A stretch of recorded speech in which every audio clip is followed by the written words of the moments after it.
Lamine Yamal uri mu mazi abira cyane, witwa murabizi ko amaze igihe kitari gitoya, yujuje imyaka 18. Nyuma yo kuzuza imyaka 18 rero yahise ashaka umukunzi, umuhanzikazi wahara mu gihugu cya Espagne witwa Nicole.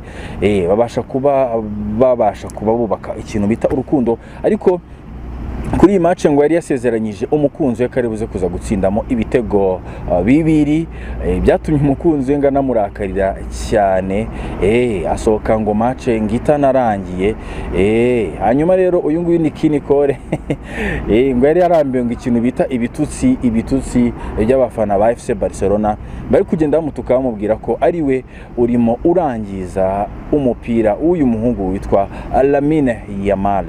Lamine Yamal rero byaje kuza kuba bimukora mu mutwe cyane kubona sheri we byamusezeranyije atigize abikora, ariko noneho n'ibyo yari yamusezeranyije niba bitanagezweho aza kuza kuba rwose atuma n'ikipe iratsindwa. Abafana ba FC Barcelona bitewe n'ibintu Lamine Yamal yaramaze igihe atangaza, ndetse n'abafana ndetse n'abanyamakuru bo muri bahariya Real de Madrid i Madrid, urumva babashije kuza kuba bavuga ataka kana ati wabonaga ko abantu bose bakarakariye, aho yagidere ko yagiranye n'ibibazo na kapiteni we w'igihugu Dani Carvajal, babasha kuba bagirana ikibazo kinakomeye cyane. Bahise bibutse witwa Dani Carvajal baramubwira ati ufite igitego kimwe mu ikipe y'igihugu, kandi icyo gitego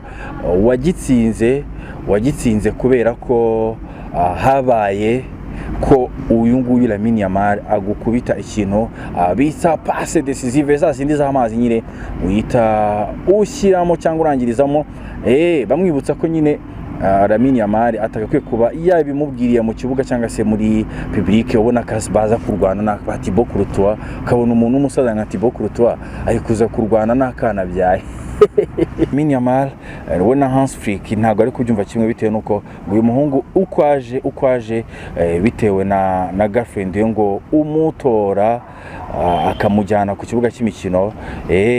Hanyuma rero ngo Lamine Yamal ashobora kubakererwa nk'iminota nka 30, hanyuma ngo yajya kumubanza hanze, cyane ko ngo amasezerano yasinye yebemereye papa we ko uyu mwana agomba gufashwa mu buryo bwose kugira ngo atware Ballon d'Or.